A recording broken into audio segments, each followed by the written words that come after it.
Hi అండి. Nifty and bank Nifty analysis అయితే చూసేద్దాం రేపటి కోసం. ఫస్ట్ నిఫ్టీ 50 చార్ట్ ఓపెన్ చేస్తే మనకి హ్యూజ్ గ్యాప్ అప్ అయింది కదా ఎస్టర్డే. బికాస్ ఈ గ్యాప్ అప్ కావడానికి కారణం ఏంటి అంటే మనకి జిఎస్టీ మీద మన గవర్నమెంట్ వాళ్ళ డెసిషన్ ప్లస్ మనకి ఆ రోజు గ్లోబల్ మార్కెట్స్ అన్నీ కూడా పాజిటివ్లోనే ఉండినాయి. అందుకోసం ఇక్కడ 450 points to above gap up అయితే హ్యూజ్ గ్యాప్ అప్ అయింది.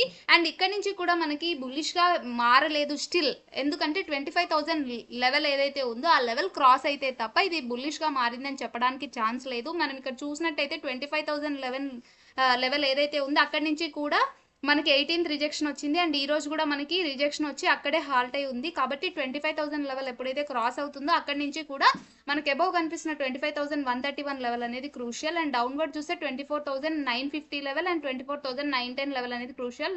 రేపు ఎలా ఓపెన్ కాబోతుందని మనం చూసినట్టయితే రేపు ఒకవేళ 25,000 కన్నా అబౌవ్ గ్యాప్ అప్ ఓపెన్ అయితే 25,131 అనేది అబౌవ్ రెసిస్టెన్స్ గా యాక్ట్ చేసే ఛాన్స్ ఉంటుంది. లేదా మనకి రేపు ఫ్లాట్ ఓపెన్ అయింది అని అంటే 25,000 లెవెల్ క్రాస్ అయితే అబౌవ్, ఒకవేళ డౌన్ క్రాస్ అయితే 24,950 అండ్ 24,910 లెవెల్ క్రాస్ అయితే డౌన్వర్డ్ మూమెంటం చూసే ఛాన్స్ ఉంటుంది. లేదా రేపు హ్యూజ్ గ్యాప్ డౌన్ అయింది అని అంటే 24,850 లెవెల్ అనేది క్రూషియల్. ఈ జోన్ సపోర్ట్ జోన్ ఏదైతే 24,850 అండ్ 24,825 జోన్ ఏదైతే ఉందో ఆ జోన్ అనేది సపోర్ట్ జోన్.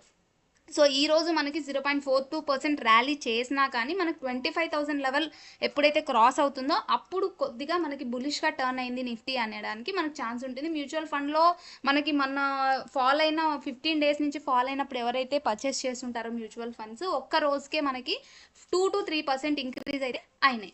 సో నెక్స్ట్ మనం బ్యాంక్ నిఫ్టీ చార్ట్ని ఓపెన్ చేసి చూసేద్దాం. సో బ్యాంక్ నిఫ్టీ చార్ట్ని చూస్తే ఎగ్జాక్ట్గా ఈ చార్ట్లో మనకి ఇక్కడ ఒక రెసిస్టెన్స్ జోన్ అనేది అంటే ఇక్కడ 56,000 జోన్ ఏదైతే ఉందో ఈ జోన్ క్రాస్ కావాలి. క్రాస్ అయితేనే ఈ బ్యాంక్ నిఫ్టీ కూడా బుల్లిష్గా టర్న్ అవుతుంది. ఈరోజు 0.23% మాత్రమే ర్యాలీ చేసింది.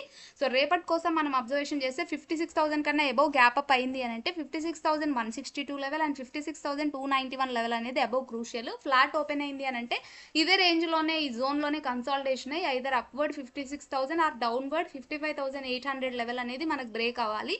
లేదు గ్యాప్ డౌన్ ఓపెన్ అయింది అని అంటే ఇమీడియట్గా మన సపోర్ట్ వచ్చేసి 55,672 అనేది డౌన్వర్డ్ సపోర్ట్ అయితే ఉంది. ఆ జోన్ని కూడా బ్రేక్ చేసింది అంటే మనకి మళ్ళీ డౌన్వర్డ్ మనకి డౌన్ఫాల్ వచ్చే ఛాన్స్ అయితే ఉంటుంది. సో ఇది bank Nifty and Nifty analysis. Thank you so much for watching my video till the end.